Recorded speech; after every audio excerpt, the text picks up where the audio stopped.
우리 이 시간 옆 사람하고 악수하면서 장고 악수하지 맙시다 라고 인사하겠습니다. 옆 사람하고 악수하면서요, 장고 악수하지 맙시다 라고 인사하겠습니다. 네.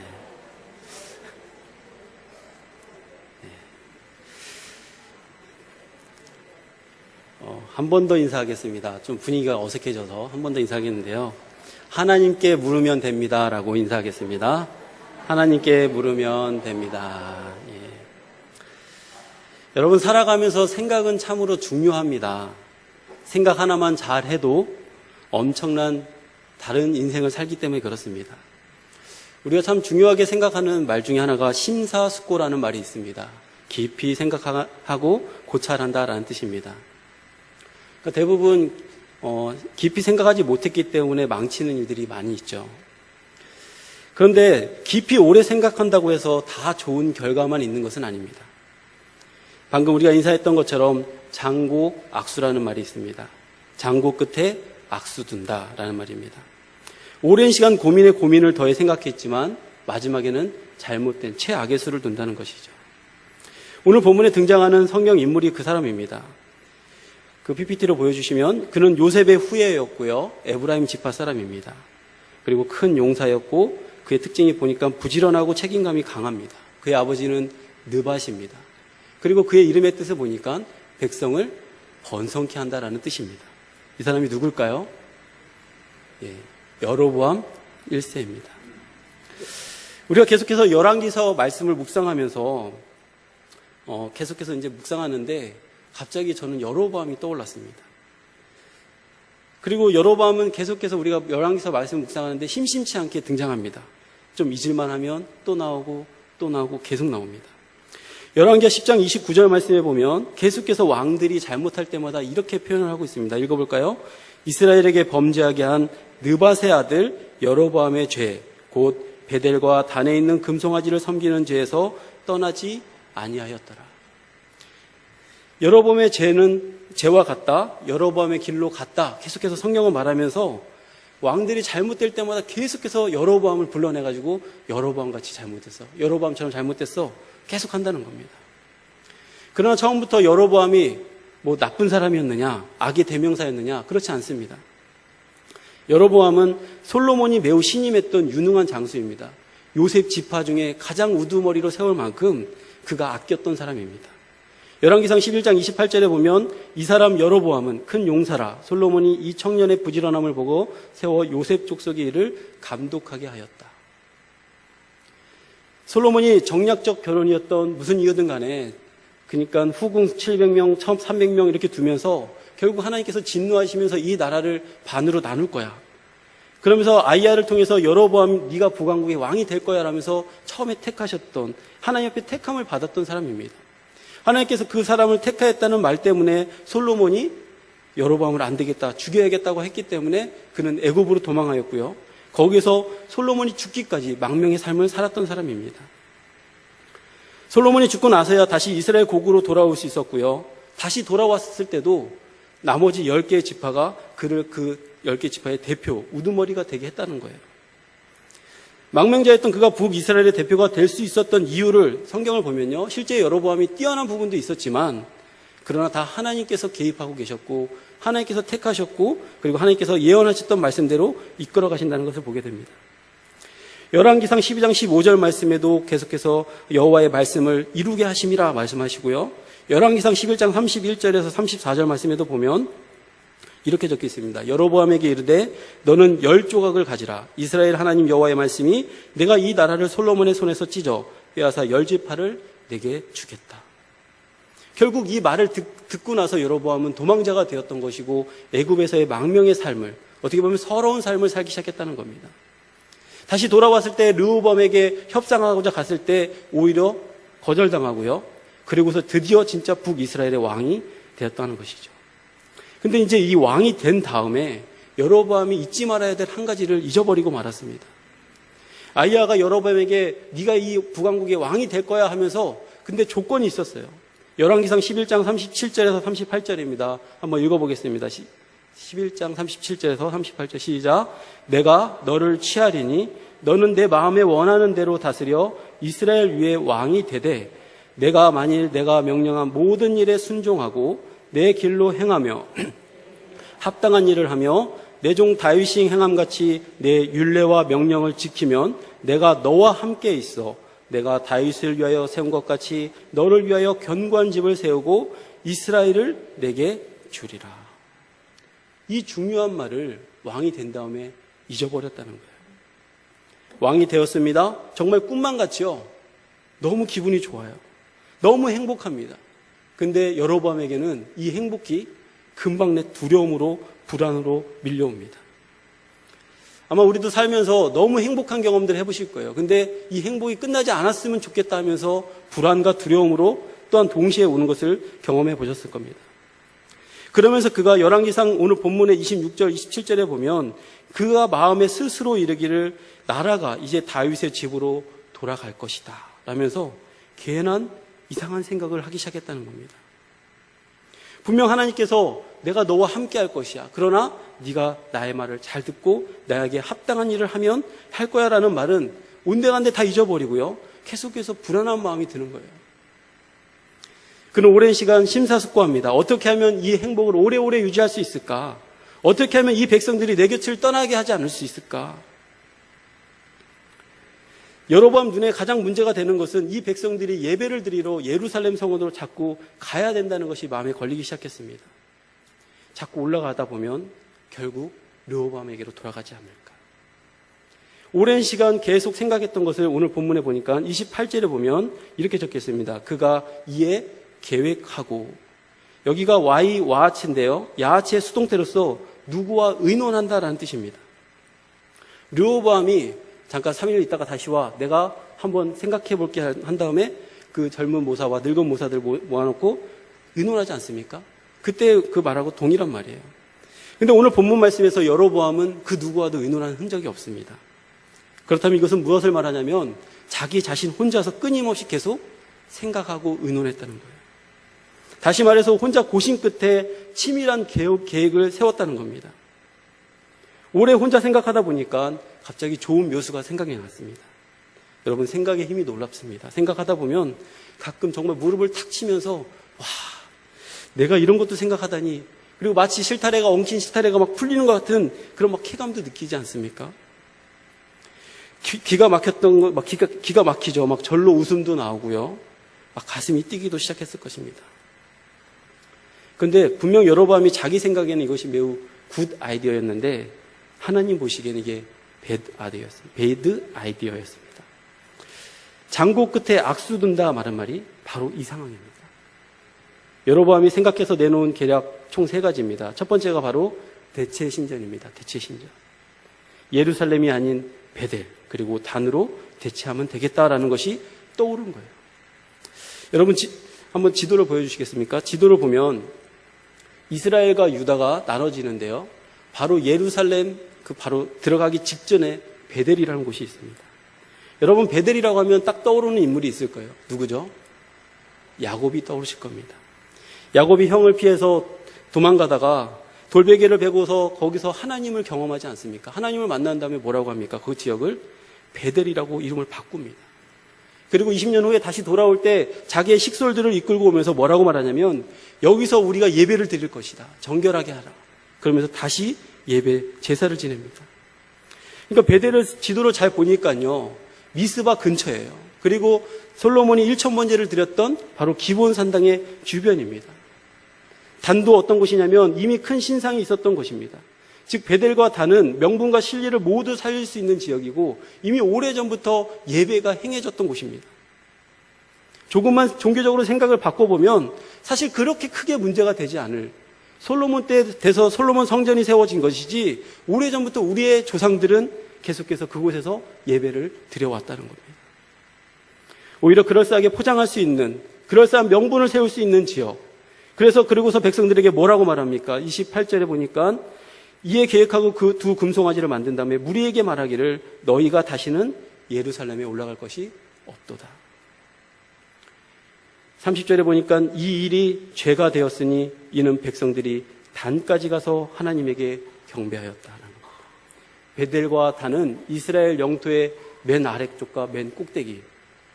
근데 이렇게 함으로 인해서 문제가 된 게 뭐냐면 백성들이 단에까지 가서 예배를 드렸다는 겁니다. 그러나 여로보암은 목적을 달성했어요. 어찌됐든 간에 이스라엘 백성들이 더 이상 예루살렘으로 올라가지 않게 되고 성경에 보니까 단까지 가서 거기서 예배를 드리고 있다는 겁니다. 두 번째, 그가 오랜 생각 끝에 내세운 대체 계략은 대체 제사장이었습니다. 아마 첫 번째 새로운 산당을 지으면서 떠오른 아이디어일 겁니다. 잘 알다시피, 우리가 알고 있다시피 모든 제사는 아론의 자손, 즉 레위 지파만이 할 수 있습니다. 근데 지금 당장 그 레위인들은 다 어디에 있습니까? 솔로몬 성전 안에, 예루살렘에 있단 말이에요. 그러다 보니까 베델과 단에서 제사를 지낼 수 있는 사람이 없는 것입니다. 즉 여로보암은 보통 백성 중에서 제사장을 모집합니다. 이가 없으면 잇몸으로 먹겠다는 식으로. 뭐 누구든 제사를 지내는 제사장이 될 수 있다라고 말한 겁니다. 누구든지 원하면 와라. 열왕기상 12장 31절 말씀 한번 읽어볼까요? 시작. 그가 또 산당들을 짓고 레위 자손 아닌 보통 백성으로 제사장을 삼았다. 이것을 역대하 13장 9절 말씀에는 조금 더 자세하게 기록하고 있습니다. 한번 읽어보겠습니다. 시작. 너희가 아론 자손인 여호와의 제사장들과 레위 사람들을 쫓아내고 이방 백성들의 풍속을 따라 제사장을 삼지 아니하였느냐. 누구를 막론하고 어린 수송아지 한 마리와 순양 7마리를 끌고 와서 장립을 받고자 하는 자마다 허무한 신들의 제사장이 될 수 있도다. 함부로 제사장을 세운 겁니다. 세 번째 계략은요, 대체 날짜입니다. 열왕기상 12장 32절 말씀해 보니까 아까 본문에 읽었죠. 8째 달 곧 그 달 15째 날로 절기를 정하여 유다의 절기와 비슷하게 하고, 정확하게 성경으로 보면 딱 정확하게 한 달 후에, 그러니까 원래 정해진 날짜보다 한 달 후에, 원래는 7월이었는데 8월 달로 날짜를 옮겼다는 겁니다. 근데 여기서도 강조하고 있는 건 뭐냐면 정해주신 날짜가 아니라, 정해져 있던 날짜가 아니라 자기 마음대로 날짜를 비슷하게 바꿨다는 겁니다. 여러분, 이것이 바로 여로보암의 죄입니다. 그렇다면 여로보암이 왜 이런 죄를 지었는가? 아까 우리가 처음에 말씀드렸던 것처럼 여로보암은 자기를 위해서 이런 일을 했다는 거예요. 내가 어떻게 하면 이 왕위를 지키지? 백성들이 예루살렘으로 예배드리러 가는 게 참 못마땅한데 어떻게 하면 그들이 예배드리지 않을 수 있을까? 결국 그 모든 생각의 깊은 곳에는 자기의 욕심, 내가 살아야 된다는 겁니다. 그러면서 이것이 왜 큰 죄가 됐냐면 백성들은 하나님에게서 멀어지게 했기 때문에 그렇습니다. 열왕기하 17장 21절 말씀에 보면 이렇게 말하고 있습니다. 한번 읽어볼까요? 이스라엘을 다윗의 집에서 찢어 나누심에 그들이 느밧의 아들 여로보암을 왕으로 삼았더니 여로보암이 이스라엘을 몰아 여호와를 떠나고 큰 죄를 범하게 하였다. 우리가 새벽에 묵상에서 알고 있듯이 여로보암이 이스라엘을 몰아서 갔다고 할 때는 오히려 하나님께 더 달아나게 했다는 거예요. 오히려 백성을 번성케 한다는 그 여로보암의 이름의 뜻과는 전혀 다르게 그는 백성들이 하나님에게서 멀어지게, 달아나게 했다는 겁니다. 그때 하나님은 매우 노여하시면서 이렇게 말씀하십니다. 열왕기상 14장 9절 말씀에 나를 내 등 뒤에서 네가 버렸도다. 원어로 보니까 던져버렸다, 쫓아냈다라는 겁니다. 이 단어는 원래 제사를 지낼 때 모든 짐승을 잡은 후에 그 몸속에 더러운 필요 없는 것들을 집어 던지는 행위를 쓸 때 쓰는 단어입니다. 즉 하나님께서 여로보암에게 말씀하기를 네가 지금 나를 정말 필요 없는 거라고 생각하고 집어 던지고 있구나 라고 말씀하고 있는 거예요. 어떤 대상을 버려야 할 무가치하고 더러운 것으로 여기기 시작했고 그것을 네가 서슴없이 행하고 있다는 겁니다. 즉 다시 해서 요약해보면요, 기껏 하나님께서 그가 왕이 되도록 해줬더니 그는 자기를 위해서 살기 시작하더니 하나님을 불필요하게 여겼고 그리고 굳이 생각하지도 않아도 될 여러 가지 계략들을 짜내더니 하나님의 백성들을 하나님에게서 멀어지게 했다는 겁니다. 그 결과가 열왕기상 14장 10절입니다. 여로보암에게 큰 재앙을 내리시죠. 한번 읽어볼까요? 시작. 그러므로 내가 여로보암의 집에 재앙을 내려 여로보암에게 속한 산에는 이스라엘 가운데 매인자나 노인자나 다 끊어버리되 기름더미를 쓸어버린 같이 여로보암의 집을 말갛게 쓸어버릴지라.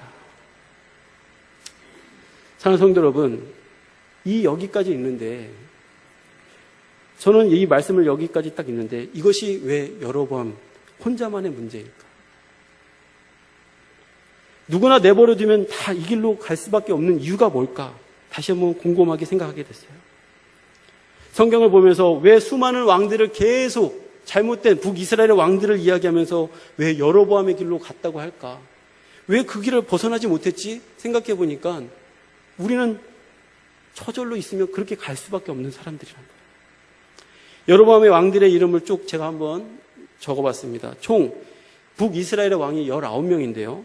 12명에게 자그마치 정확하게 그가 여로보암의 길을 따라가면서 죄를 범했다고 12명에게 정확하게 성경에서 기록하고 있습니다.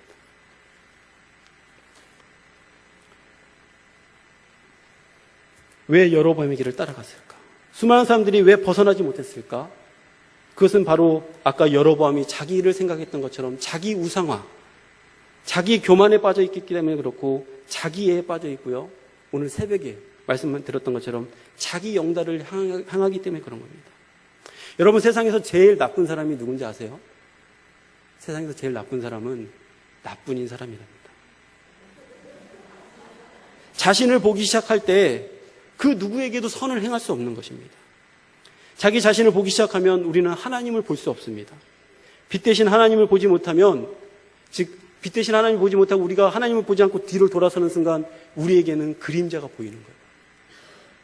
얼마 전에 저희 아들하고 함께 밤에 운동하자고 나갔는데 가로등불에서 이제 가로등이 뒤에 있는데 앞에 이렇게 가로등이 있다 보니까 그림자가 비치지 않습니까? 저희 아들이 갑자기 저의 밤길이라 무서워서 제 앞에 막 총총총총 걸어가요. 내가 이 녀석 계속 발에 걸릴 것 같아서 좀 비켜 다른 데로 가는데 자기 딴에는 무서워서요 제 발 앞에만 계속 걸어가는 거예요. 근데 그 녀석이 갑자기 뒤를 돌아보다가 앞에 딱 보더니 갑자기 깜짝 놀라는 겁니다. 뭘 보고 놀란지 아세요? 자기 앞에 있는 그림자 보고 놀란 거예요. 여러분, 바로 우리가 그렇습니다. 하나님을 보지 않고 우리 안에 교만한 마음이 들고 우리를 사랑하는 마음이 가득 올라올 때요, 우리는 두려움이 생기는 거예요. 우리 안에 두려움이 있고 걱정이 있고 염려가 있다는 것은 다시 말하면 하나님보다 내 자신을 보기 시작했고 그것은 교만에 싹이 나고 있다는 겁니다. 사랑하는 성도 여러분, 아까 말씀드렸던 것처럼 여로보암의 길로 벗어나지 왜 못했어라고 우리가 쉽게 말하지만 결국 우리도 우리 안에 계속해서 우리 안에 자기 사랑이 넘쳐나기 시작하면 우리도 그 길로 갈 수밖에 없는 거예요. 그렇다면 우리는 어떻게 해야 되겠습니까? 여러분, 자기와의 대화를 멈춰야 됩니다. 그리고 대신 하나님 말씀 앞에 대화를 계속해서 끊임없이 걸어가야 됩니다. D.L. 무디는 이렇게 말하고 있습니다. 하나님의 보좌는 두 곳에 있다. 하나는 하늘 보좌에 있고 하나는 가장 낮은 마음에 있다. 26절 말씀해 보니까 그의 마음에 스스로 이르기를 하면서 그 누구와 대화도 하지 않았습니다. 근데 끊임없이 자기 자신과 대화를 걸어왔던 여로보암은 계속해서 자기 자신과 대화하다 보니까 무서운 마음이 들고 두려운 마음이 드는 거예요. 여러분, 남을 긍휼히 여겼던 마음, 하나님께서 그런 마음을 주셨는데 그 마음이 언제 없어지던가요? 그 사람 보면 불쌍해 했다가 자기 자신 보면 어떻게 해요? 나도 불쌍해 하면서 불쌍했던 사람이 묻히는 겁니다.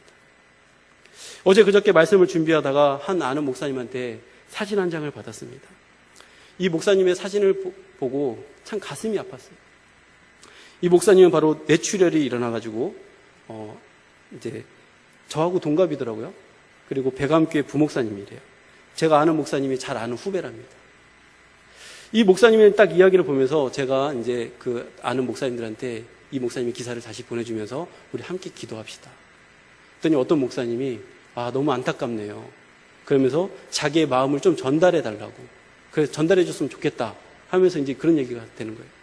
그러면서 몇 분이 그런 마음이 있으면 우리가 조금씩 나눕시다. 기도하고 또 물질도 나누는 것도 좋겠다. 그 마음이 들 때요, 바로 해야 됩니다. 그죠? 근데 조금 하루 정도 지나니까요, 나도 어려운데. 이런 생각이 드는 거예요. 처음에 5만 원 정도 보내야겠다 했다가 나중에 또 3만 원을 줄일까? 이렇게. 여러분, 계속해서 자기와의 대화의 내면에 들어가 보면 어떻게 됩니까? 점점 하나님 말씀에 순종하기 어려워지는 겁니다. 거기에 그 여로보암처럼 지난날의 상처, 아킬레스건이죠. 애굽에 가서 살 때 그가 편안하게 살았겠습니까? 그는 도망자의 인생을 살았던 것이고요. 그리고 더부살이의 인생을 살았던 사람이에요. 그런데 다시 왕위에 올라보니까 그 상처까지 올라오고 자기 내면의 소리에서 계속 말 걸어올 때 여로보암은 그렇게밖에 생각할 수가 없는 거예요. 지금 당장 하나님이 나를 지켜주시겠어? 이 생각 못하는 거예요. 우리가 잘 알고 있는 사울 왕도 마찬가지 아닙니까? 다윗이 만만할 때 그에게 시기와 욕심이 생길 때 뭐라고 말합니까? 이제 그가 얻을 것이 나라밖에 더 있느냐? 그 안에 불안과 두려운 마음이 왜 생겼습니까? 어차피 초대 왕 하나님이 세운 사람은 사울인데 왜 그가 생각하지 말아야 될 생각들을 하고 있습니까? 그것은 자신을 더 사랑하기 때문에 그렇습니다. 그래서 다윗을 사위로도 삼아 보는 거예요. 그러나 그걸로 만족이 안 됩니다. 불안한 거예요. 죽이려고 하는 겁니다. 얼마 전에 우리가 말씀을 묵상하면서 예후에 대해서도 말씀을 묵상했죠. 참 예후를 보면서 새로운 것들을 많이 발견했어요. 열왕기하 10장 31절 말씀에 보니까 이렇게 적혀 있습니다. 한번 읽어볼까요? 그러나 예후가 전심으로 이스라엘 하나님 여호와의 율법을 지켜 행하지 아니하며 여로보암이 이스라엘에게 범하게 한 그 죄에서 떠나지 아니하였다. 여기서 우리가 눈여겨볼 단어는 그가 온갖 죄악에서 떠나지 아니하였다라는 겁니다. 예후가 어떤 사람입니까? 여로보암의 죄를 가볍게 여겼던 정말 최고의 악을 범했던 아합의 왕가를 완전히 무너뜨리는데 하나님 앞에 쓰임받은 자입니다. 그가 왕이 되었을 때 모든 것을 다 개혁할 수 있었어요. 북이스라엘의 처음으로 좋은 왕이 될 수 있었습니다. 그러나 그는 그렇게 하지 않고 떠나지 않았다는 겁니다. 이것은 충분히 자기가 할 수 있는데 하지 않았다는 것을 말해요. 왜 그랬을까요? 바로 여로보암이 만들어놓은 그 죄를 따라갔다고 하는데 왜 그랬을까요? 막상 자기가 왕위에 올라보니까 이게 필요한 거예요. 굳이 내가 만든 것도 아닌데 굳이 제거할 필요가 있는가 하면서 백성들이 하나님 앞에 다시 가는 것에 있어서는 내 죄 아니야 하면서 약간의 그 욕심들이 올라오면서 그는 완전 개혁을 하지 않습니다. 그래서 결국 그도 똑같이 뭐라고 말해요? 여로보암의 죄를 따라갔다. 그런 생각들이 계속 자리 잡자 이 왕위를 지키기 위해서 하나님의 말씀은 기억나지 않고요. 하나님이 똑같이 예후도 들어 쓰신다고 말씀하셨거든요. 하나님의 말씀은 기억나지 않고 계속 자신의 내면에서 말하는 것들을 듣게 됩니다. 야, 이거는 그냥 무기네. 지금은 하지 마. 놔두면 뭐 그렇게 네 잘못 아니야. 계속 그런다는 거예요. 사랑하는 성도 여러분, 분명 하나님께서는 뭐라고 말씀하셨습니까? 내가 너를 치할 것이고 그리고 네가 나에게 합한 행동을 하고 네가 내 율례와 명령을 지키면 내가 너에게 든든한 나라를 주겠다. 그런데 그렇게 말씀을 만약에 들었다면 뭐에 집중해야 됩니까? 하나님 말씀을 어떻게 하면 잘 지킬 수 있을까? 하나님께서 원하시는 게 무엇일까? 어떻게 하면 하나님 말씀에 순종할 수 있을까? 그것만 고민하면 되는 거예요. 마치 아버지가 말 잘 들으면 다음에 또 멋진 장난감 사줄게 라고 약속을 했는데요. 이 아들이 그 아버지의 약속을 믿지 못하고 아니야, 나는 아버지가 사준 장난감을 잘 지키기만 할 거야 하면서 그 장난감 붙잡고 아버지가 뭐 없앤다고 할까봐 막 숨기고 막 이러고 있다면 어떡할까요? 마치 그와 비슷하지 않습니까? 이미 욕심으로 가득한 여로보암은 자신이 스스로 한 견고한 집을 짓겠다며 하지 말아야 할 생각을 하면서 온통 다른 곳에 신경을 쓰고 있다는 겁니다. 얼마나 미련스럽습니까? 왜 하나님 말씀을 믿지 못해? 왜 이렇게 쓸데없는 생각을 하고 저렇게 살아? 왜 순종하지 않아? 우리는 그렇게 말하고 있지만요. 우리를 돌아보세요. 우리는 과연 그렇게 살고 있는가? 우리는 과연 하나님을 신뢰하고 있는가? 과연 100% 하나님을 신뢰하고 두려워하지 않으며 살아가고 있는가? 하나님이 우리를 사랑하고 복 주시는 분이란 것 너무 잘 알고 있지 않습니까? 그런데 우리 막 말씀으로도 잘 외워요. 아무것도 염려하지 말고 오직 모든 일에 기도와 간구로 너희 구할 것을 하나님께 아뢰라. 그런데 무슨 문제가 생기고 깊이 생각해야 될 문제가 생기면 하나님 어떻게 해야 됩니까? 라고 묻기보다는 하나님께 막 따지죠. 하나님 왜 이렇게 된 겁니까? 막 이러면서. 때로는 우리 안에 말씀들이 정말 말씀을 지키는 것 같은데 포장된 모습들이 있어요. 여로보암이 그럴싸하게 포장하여서 백성들을 속였던 것처럼 알고 보면 우리도 여러 가지 하나님의 열정이란 그 뒤에 우리의 욕망들을 막 숨기고서 열심히 할 때가 많아요. 물론 우리가 하는 일들 중에 100% 잘못된 일들은 없을 것입니다. 100% 잘못됐는데 그 일들을 그렇게 하고 있다면 우리는 양심에 화인 맞은 사람들일 거예요.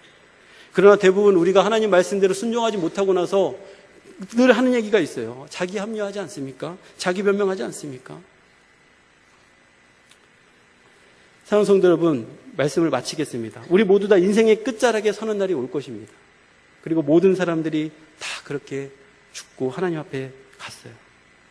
그리고 그 사람들이 다 죽은 다음에 심판받을 때 뭐라고 말합니까? 두 개 중에 하나예요. 김경애 목사, 그는 평생에 여호와 보시기에 정직하게 행하고 자기에게 명령하신 모든 일을 어기지 아니하였다. 너는 나에게 합당한 사람이다. 이런 평가가 있을 수 있고요. 반대로요.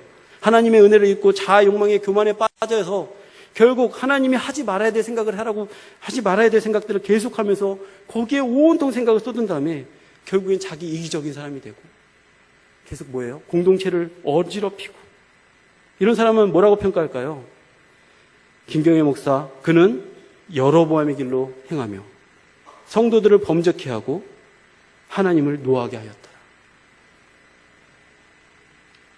여러분, 오늘 전해지는 말씀을 통해서 선택은 우리가 하는 겁니다. 하나님 말씀에 온전히 순종할 것인지, 아니면 하나님이 하지 말라고 그렇게 생각할 필요 없다고 나한테 와서 물으면 된다고, 나한테 와서 매달리면 된다고 말씀하신 것대로 할 건지. 물론 당장 우리는 어떤 게 하고 싶어, 어떤 모습이 더 쉽고 가기 쉬울까요? 네, 내 힘대로 해보고 그런 거예요. 자, 여러분, 바라기는 여로보암의 길이 아닌 정말 하나님께서 인정하시는 다윗의 길로 걸어가시는 저와 여러분 되기를 주님의 이름으로 축원합니다. 말씀을 준비하면서 함께 부르고 싶